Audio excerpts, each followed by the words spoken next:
एक बच्चे को रेशम के कीड़े का खोल मिला। वो बच्चा इस खोल को अपने घर ले आया कि देख सके कि तितली इसमें से कैसे निकलती है। एक दिन उस खोल में तब्दीली होने लगी।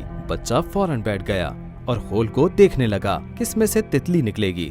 देखते ही देखते काफी वक्त गुजर गया और तितली इस छोटे से सुराख से निकलने की कोशिश करती रही और अचानक इसमें हलचल होना बंद हो गई और ऐसा लग रहा था कि जैसे तितली में अब हिम्मत नहीं कि वो इस खोल से खुद को आजाद करा सके। उस बच्चे ने तितली की मदद करने का फैसला किया और कैंची की मदद से उस खोल को काट दिया ताकि तितली को आजाद करा सके।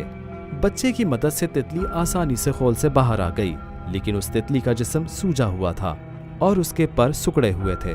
वो बच्चा उसको काफी देर तक देखता रहा कि अब तितली उड़ेगी।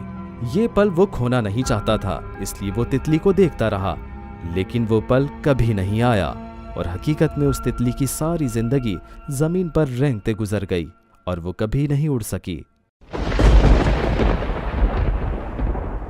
उस बच्चे की मेहरबानी और जल्दबाजी में जो हुआ वो अनजाने में बहुत ही बुरा हुआ।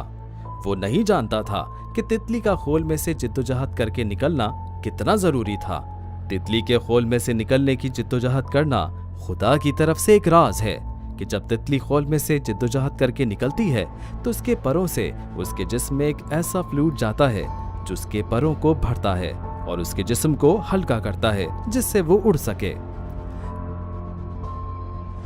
कई बार हमारी जिंदगी को जिद्दोजहद की जरूरत होती है और खुदा अगर हमारी जिंदगी में मुश्किलात ना डाले तो हमारी जिंदगी मफलूज हो जाती है और हम कभी इतना मजबूत नहीं बन पाते जितना हम बन सकते हैं।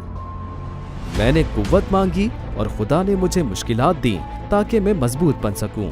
मैंने हिम्मत मांगी तो खुदा ने मुझे खतरात दिए ताकि मैं दलेर बनूं। मैंने इमदाद मांगी, खुदा ने मुझे मौके दिए। मुझे कुछ नहीं मिला जो मैं चाहता था, मुझे वो सब मिला जो मेरे हक में बेहतर था।